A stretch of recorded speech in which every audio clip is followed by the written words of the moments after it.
For antiwar.com and Chaos Radio 95.9 in Austin, Texas, I'm Scott Horton.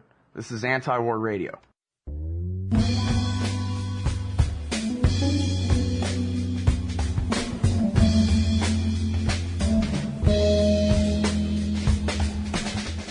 And I'm looking at John V. Walsh's latest article for antiwar.com. The panicky eagle, that's you, circles the dragon. Uh-oh, that sounds like China. Welcome back to the show, John. How are you doing? Pretty good. How about yourself? I'm doing great. Hey, listen, our mutual friend Cindy Sheehan was just on the line, and maybe toward the end of this conversation we can talk a little bit about anti-war protesting and so forth like this and that. But now let's talk about Paul Krugman. You go ahead.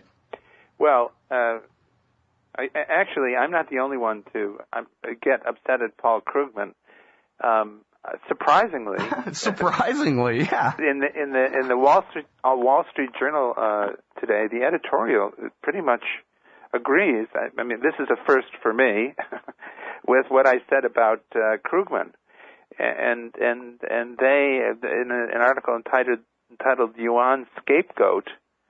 And subtitled "The U.S. Establishment Flirts with a Currency and Trade War with China," they're very upset with Krugman too. And actually, it's not a bad editorial, and they point out that really currencies are not exchanged in a market; they're controlled by central banks. And so, what is the proper value of a currency, which was the whole point of Krugman's article, is very much up in the air. So maybe I should take a step back here and explain that Paul Krugman the other day had a column in the New York Times in which he essentially blames China for slowing the recovery from the worldwide recession and calls for a 25% tariff on all Chinese imports. And I found fault with that on a number of scores. First of all, the crisis we're trying to recover from was made on Wall Street, not in China. Secondly, as Paul Craig Roberts points out all the time, many of the imports, as a matter of fact, to the United States from China, as a matter of fact, 60%, are made in American-owned factories there. So it's our offshoring that's creating a lot of the problems. Or not my offshoring, the offshoring of the people who have the money to put the factories over there. And thirdly, China actually, its stimulus program seems to have done more to pull us out of this big recession than anything else. So for such a rich country as ours to complain about such a poor country as China is for not doing enough about a recession that we've caused is really incredible. And actually, they're not just going after China, but of course the second largest exporter in the world after China now is Germany. Germany used to be number one until a couple months ago. And now in the Huffington Post, I see they're now talking about China and Germany. They're calling it Germany, and that apparently both of these countries, with their exports, are responsible for the sad state we in the United States find ourselves in. Well, I can't buy that. Our economy is the richest and biggest in the world. If that economy can't provide what we need in the way of jobs, something's very wrong. The people in charge are doing something very wrong. Now, we might differ about what it is, but something is not right. Yeah, well, and obviously, first and foremost, well, maybe second and foremost from whatever it is that ain't right, is the complete lack of self-awareness and willingness on the part of the American state, the American bazillionaires, to take responsibility for their own actions. I mean, here they want to pick a fight with China. Here's a question for the war party in America. You pick a fight with China, who's going to pay for our war on China's western border? They're the one paying for our war on their western border from the long war, they call it, that's going to last from now until forever. And we're going to, what? Pick a fight with these people that hold, what, more than $1 trillion worth of our debt? This is like, they took Rothbard's America's Great Depression, and they're using it as a script, how to make sure to have another one. Well, actually, that's another thing that, I was in China some months ago, and you have to be very careful about how you consider China. Certainly, it's not dirt poor, and it has the second largest GDP in the world, but that's only a third of ours, roughly, and about the same as Japan's. But they have this huge population, so on a per capita basis, they have, the premier of China recently said that they have 100 years to go before they will catch up with the West. I don't think that's wrong. I think that's, on a per capita basis, they have a long way to go. And what disturbs me a lot is those wars, and is beginning to disturb them, is the wars on the western border, which they seem to think, and I think there's an element of truth to this. In Central Asia, those are directed against containing China, and that is a big mistake. It's actually quite ironic. They're paying for the wars that are being used to, quote-unquote, contain them. That is a big mistake. Those borders should have trade going across them, not armies. We're doing a very, very bad thing there. And the other thing I think about China is, you might be surprised at this, but I feel that the left is very anti-Chinese.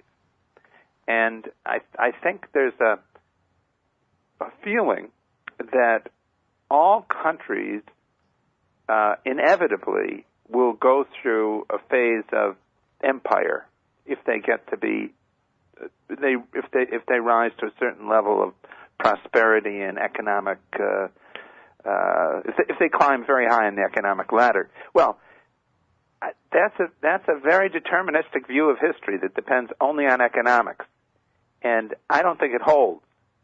And China's history says that there's a good bet that they're not really interested in going out and conquering other lands. Their history doesn't support that. They're interested. They've always been avid traders, but conquerors, even when they could be, they were not. So it would be a tragedy if by pushing them, we forced them to build up a military-industrial complex. Right now, they're committed not to go overseas, but they're raising the questions recently. Gee, the United States seems to be hemming us in here. We're worried about getting the oil through the ocean. Maybe we need to do that. That's crazy. We're doing the absolute wrong thing. Yeah, well, and they're doing the right thing. If you look at what the Chinese are doing in Africa and even in Afghanistan, they're sending in guys with briefcases to make deals, whereas we send in the Marine Corps. Yeah, if you were an Afghan, who would you rather do business with right now? I think most people would like to do business with the Chinese because the other thing about them is they're very they have a very long range view, and they're very stable about things. And I think they had enough of instability in the 70s. They're not going to go back to that. So I think we're making a big mistake, and I was really surprised by the way that Congress, right away, these 130 members of Congress sent a letter to I guess the Secretary of Treasury or the President calling for sanctions of the same sort Krugman was calling for. And Krugman turns out, to be quite a chauvinist economically. I mean, I thought in the beginning he was kind of rational, but I'm beginning to doubt it. Yeah, well, just Google Krugman housing bubble 2002, and you'll see how he encouraged Bush to make one in order to prevent that double dip recession. New inflation's got to come in the name of something. But anyway, when you go back and look at the 1930s, probably, at least from my point of view, the best thing that FDR did was repeal Hoover's evil tariff. The Smoot-Hawley tariff was one of the worst things that Hoover did when he really started the New Deal, being a progressive Northeastern Republican, as he was. He raised the tariffs and basically shut down international trade. As the Depression was hitting all over Europe, he started a big trade war. And, of course, this helped lead to World War II just in the sense of in the diplomatic relationships between the different front men for the different countries involved. They all began to mistrust each other even more and look for ways to get advantage over each other even more and whatever. And it made everybody poorer. And I thought everybody agreed about that. That's the thing that gets me, is we learned that lesson, right? You don't put up tariff walls in the middle of a recession. What?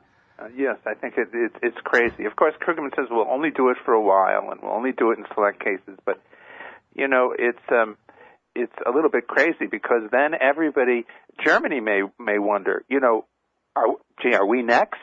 Because this guy in the Huffington Post suggests, yeah, they should be next too. They should be included. Because they're doing, actually, it's kind of interesting, when China overtook Germany as the number one exporter, they declared, we're not really number one. They said Germany's number one. They said because Germany produces goods that are high quality, high tech, and well branded. Well, if Germany can do that, why can't the United States do that? We're much wealthier than they are. We have an enormous technical and scientific establishment. What is the problem here? I mean, I can't understand it. There's a couple of real obvious problems. The first one is the Import-Export Bank and things, or Export-Import Bank, whichever it is, and all the Bank for International Settlements and all that. That whole thing is geared toward welfare for American companies that want to leave the country. So, for example, if you build a factory in the dark heart of some jungle somewhere in the Indies or something like that, and the locals hate your guts and come and burn your factory down, the American taxpayer will bail you out. Your risk is removed by the federal government. So there's, and there must be, there was an article, you probably saw this in the New York Times last week, about how the U.S. government has subsidized American companies to the tune of billions of dollars specifically for their dealings with the Iranians, who supposedly we have all these sanctions on and are trying to bankrupt and whatever. And so you have all that corporate welfare that encourages all the offshoring, but you also have inflation. And like Ron Paul says, if you can print money all day, why would you work? And if you can get the whole world to accept your phony paper money because it used to be as good as gold, 3 generations ago or something, then that's what you'll do. You'll just export depreciating dollars to the world and buy their stuff. So now how could an American company like Rubbermaid or whatever compete with the Chinese version of the same thing? When the labor over there is that much cheaper, when the Navy, of course, subsidizes all their security on the high seas, and when the Federal Reserve just keeps the money machine on full blast. I guess, and it bothers me too that. I'm all for international trade, but you're right that it's all out of balance, where we're not making anything because they're making all of our stuff.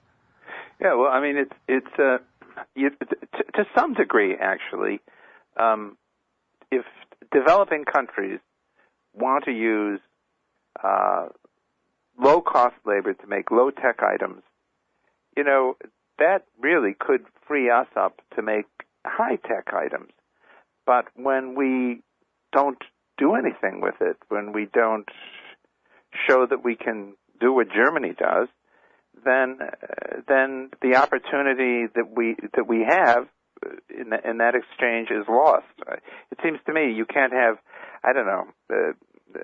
you can't take advantage of your resources, of your specialties, unless you do something. You can't just sit there, and I guess that's the problem, that with the offshoring, the people who are in charge of the money sit there and say, well, we've made our money now, and so we don't have to do anything here. We just get on our jets and fly around. Right. But also the demonization that's creeping up in China here of China is a very bad thing. China has its problems. It has human rights problems. It has problems of disparity of wealth and income. It has a long way to go. But when I see the media begin to demonize the country, I begin to worry where we're headed. It's exactly the same way with Iran. As a matter of fact, Iran has problems. Iran has human rights violations, but that doesn't threaten me, and that's not a reason for me or for people that I care about or for my tax dollars to go to war with Iran. And it's very disturbing. How many countries in the world is the United States going to demonize and going to say, well, we're going to go in there and set things right? And I think that's also, with China, with Afghanistan, with Iran, we're going in there, we claim to save women, start up democracy, preserve human rights or establish human rights. But in the end, it doesn't seem we ever do that. In the end, it seems we just do a lot of destruction. And I think, I just wish that the non-interventionist impulse would take stronger hold in this country, but I don't think the elite believe in it at all. I think they try to suck us into it with this idea of humanitarian imperialism, that we're going out there to make the world safe for democracy or save womanhood or what have you. And in the end, it never turns out that way. Yeah. So well, actually, just one more thing. I was reading this account of the Spanish-American War, and which was really our first overseas venture. And one of the big propaganda items was that they claimed that the Spanish had taken an American woman in Cuba, stripped her naked, and searched her, and that was all over the papers. Well, she came back and she said that never happened, but too late. It was people were stirred up about Anglo-femininity being violated, and it's an old thing to use this woman, whether you're using it to preserve their virtue or to get them human rights, whether you're making the world safe for democracy. That's an old thing too. These are ploys that are used to suck us into wars, and I think we really have to be careful. I think that many libertarians would say, this is the do-gooder impulse gone crazy. Yeah, well, I mean, and especially we can see that in, for example, Obama's war in Afghanistan, where they're deploying battalions of anthropologists and stuff. Like this is every community college teacher's, dream come true. We'll go make a society and all this stuff. But, the thing that gets me about, spreading democracy and helping people and whatever is just the outright hypocrisy that's embedded right in the very concept. I mean, you talk about the Spanish-American War, there was all kinds of propaganda about, and a lot of it true, in fact, about what the Spanish were doing to the people of Cuba. So we had to go and help them by, of course, bringing a bigger war than the one they already had to their island, and then stealing it and taking it and holding on to it for generations of dictators afterwards, or going to Christianize the Filipinos who'd been under Spanish rule and had been Catholic by a supermajority for at least 100 years before that or something. Although I guess Catholic doesn't count as Christian back in 1896 or whatever. But then you look at Iraq. We talked with Dar Jamail the other day about the millions of refugees, the million dead, the women who are now slaves who can be punished to whichever degree simply for smiling in public, which is now considered to be criminal behavior by the Ayatollahs we've installed in power there. And of course, you look at China, you said it already. They're demonizing this place, and the people who live there. You have people on the left, union people who don't like China. You have evangelical Christians who don't like them for their abortion policies and these kinds of things, like to pretend that Deng Xiaoping never existed and that it's still some kind of complete Maoist communist dictatorship over there, which it's obviously not. And meanwhile, so the best interest, I guess, whether it's the left or the right, the best interests of the good billion people of China are priority. But if it comes to hurting them in order to get our way, then that's perfectly fine too, just like a million dead Iraqis. And of course, you mentioned Iran. Sorry, I'm just going on now here too, but you mentioned Iran. There is one big difference between Iran and China besides the population, and that is that China actually does have nuclear weapons, thermonuclear weapons, and the delivery systems to get them to Los Angeles or your hometown. That's why, it's unlikely that, we're not going into a full-scale nuclear exchange with China. That's not going to happen. But actually, there's a couple things now that I think about the article, a couple things about China one of which I didn't mention in the article, but when Marco Polo went to China a long time ago now and served there as an administrator for a couple decades, when he came back, when he wrote his book about China, in Europe it was first called The Million, And it was called the million because it meant there were a million lies in it. And the Europeans at that time could not believe that there could be such an advanced culture on the other side of the world, at least as advanced and in some respects more advanced than European culture at that time. They couldn't believe that.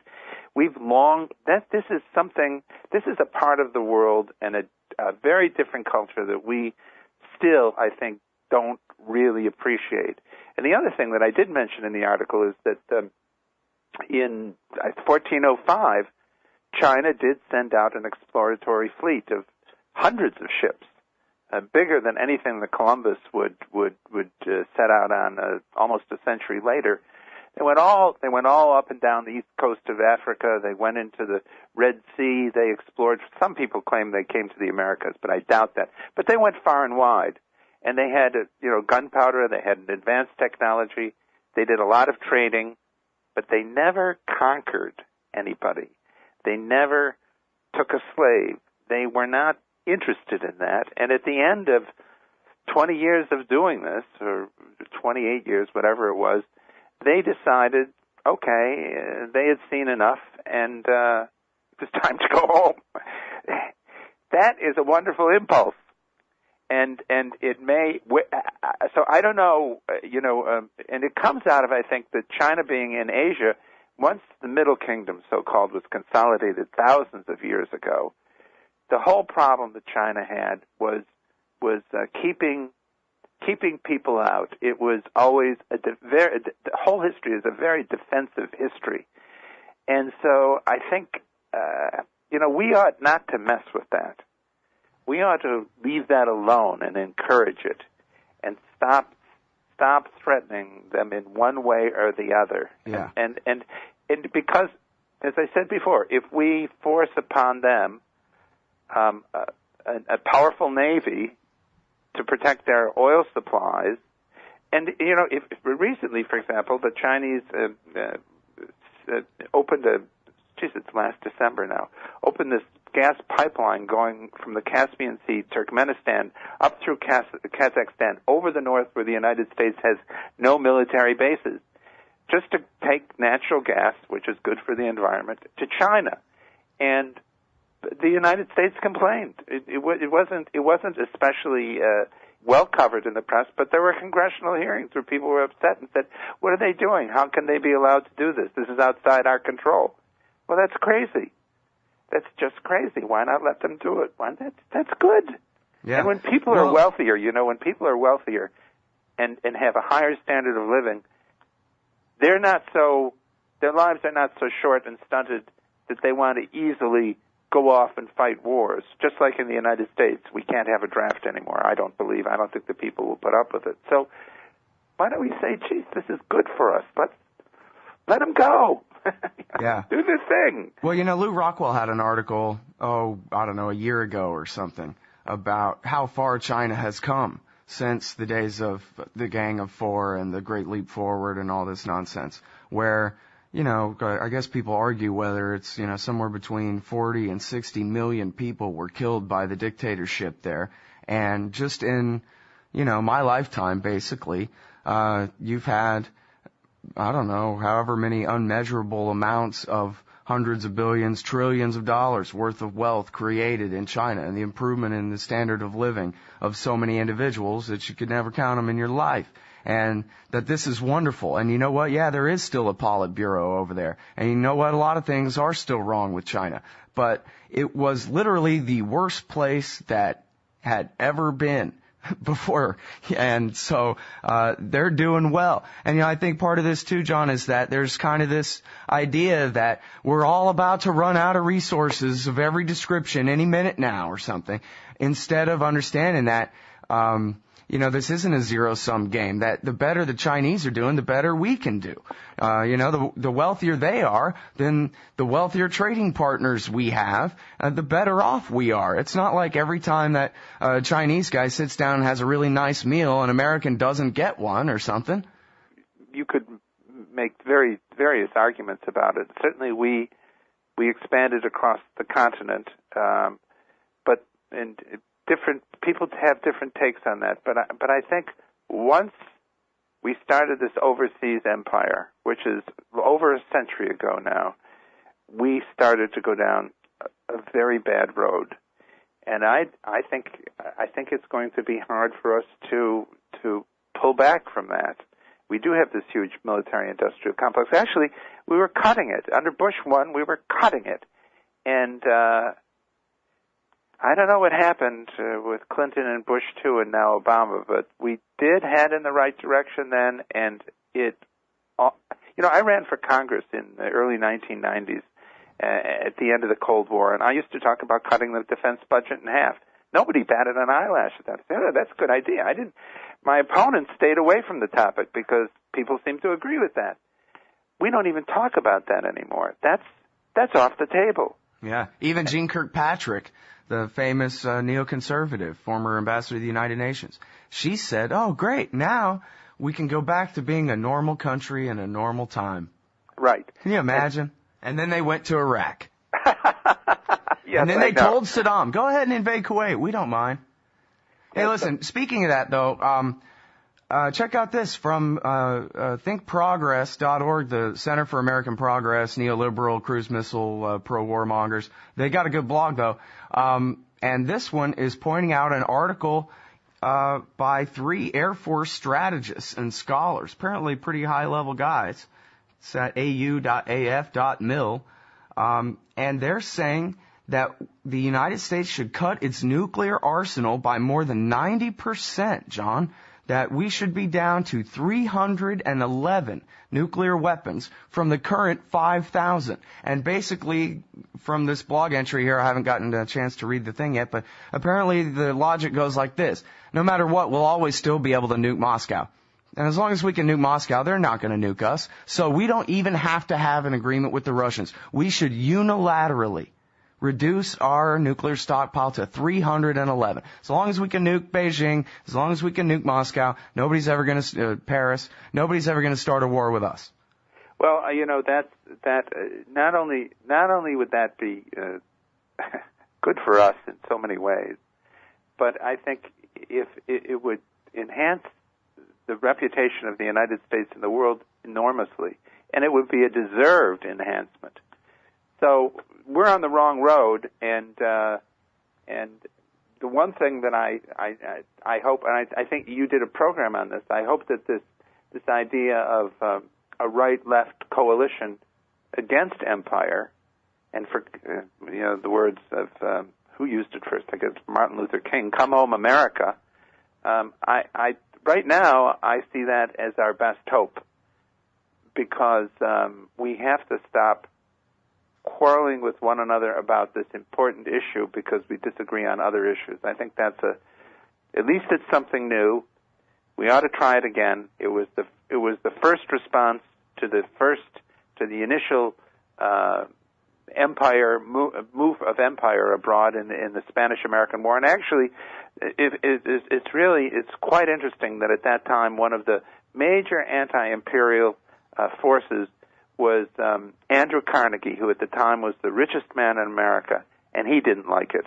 And so if Andrew Carnegie could work at the time with union leaders to stop the development of empire, we should be able to do that these days. And that's a hope. Well, and especially, when it seems like the whole left-right divide is just silly now in the face of the obvious real divide, which is the bazillionaires, which has got to be a very few people to have that much money, versus all of the rest of us. And I mean, that means if you got, $100 million, you're on my side of the class war here. It's the people with the very most power, 0.01% or something, versus all the rest of us. They're the imperialists, not the American people. They're the ones who are for taking trillions of dollars of our taxpayer money for their big banks and their, Lockheeds and Northrop Grummans, not us.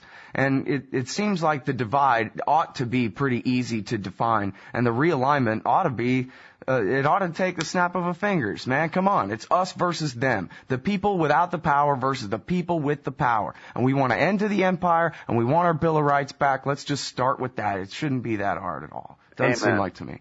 Well, I have to leave.